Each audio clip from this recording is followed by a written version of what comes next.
Halo pemirsa, RMTV News kembali hadir bersama saya Tantu Lumbantoruan yang akan mengabarkan Anda berita menarik terkini yang kami rangkum di RMTV News. Inilah RMTV News untuk Anda. Sejumlah gereja di Kabupaten Samosir, Sumatera Utara kini telah dibuka kembali untuk melayani kegiatan peribadahan bagi jemaatnya. Dengan menaati protokol kesehatan, pola baru ini kini terlihat di gereja pada masa pandemi COVID-19. Gereja Bolon HKBP Pengururan Kabupaten Samosir, Sumatera Utara telah membuka kembali pelayanan peribadahan bagi jemaatnya. Skema pelayanan peribadahan gereja ini pun dilakukan dengan 2 gelombang. Jemaat yang datang untuk mengikuti peribadahan wajib mengikuti protokol kesehatan yang telah ditentukan. Pihak pengurus gereja memastikan seluruh jemaat menggunakan masker dan mencuci tangan. Selain itu juga dilakukan pengecekan suhu tubuh bagi jemaat sebelum memasuki ruang peribadahan. Untuk pembatasan fisik, pelayanan Gereja Bolon HKBP Pengururan memberlakukan physical distancing dengan mengatur jarak duduk jemaatnya. Namun sangat disayangkan di ruang peribadahan terlihat masih ada jemaat yang melepaskan masker saat ibadah berlangsung. Sebelumnya pelayanan peribadahan gereja dilakukan secara virtual oleh pihak gereja bagi jemaatnya.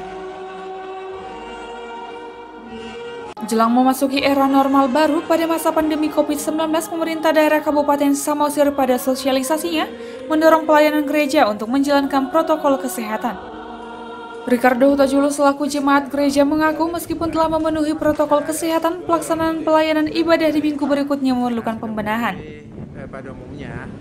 Seperti pada tempat penerimaan persembahan agar dihindari memegang secara bergiliran. Selain itu, masih ada juga terlihat jemaat yang melepaskan masker saat ibadah berlangsung.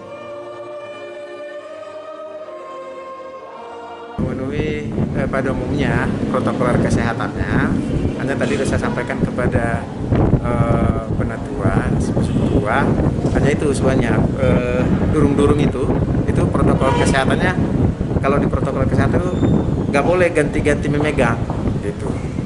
Dan baru itu juga Pak Durung itu harus besar dia, jangan sampai tersentuh dengan itu. Jadi tadi kan masih yang sempit itu. Jadi ke depan dihimbau dari depan supaya tetap walaupun itu berdoa, walaupun bernyanyi, tetap pakai masker lah. Guru Tohonan Parapat selaku guru Huria saat diwawancara mengatakan selama masa pandemi COVID-19 pelayanan ibadah gereja hanya dilakukan secara virtual bagi jemaatnya. Dan ini pertama kali dibukanya pelayanan ibadah gereja dilakukan sejak masa pandemi. Dan untuk melaksanakan social distancing, pelayanan ibadah dilaksanakan dengan 2 gelombang. Serta protokol kesehatan wajib diikuti seluruh pelayan gereja dan jemaatnya. Nah, baru ini beribadah di rumah, dan selama ini kami mencoba supaya jemaat-jemaat kita yang ada di rumah bisa mendengar khotbah sesuai dengan minggu seperti biasa. Jadi kami adakan di gereja kita ini melalui online atau live streaming. Nah, gitu. Dan inilah sebagai perdana untuk kita sekarang di gereja kita ini. Jadi sebenarnya kalau gereja kita ini ada 15 tempat wait atau lingkungan namanya kan. Tapi kami coba bagi 2 jadi 7 kelompok, dan satu yang 8 kelompok, artinya masuk jam 8 sampai jam 10 satu kali. Dan yang kedua kalinya inilah jam 10 sampai jam 12. Dari Kabupaten Samosir, Junjungan Merpau melaporkan untuk RMTV. Baik pemirsa, demikian berita terkini hari ini. Tetap ikuti perkembangan berita menarik lainnya. Terima kasih dan sampai jumpa.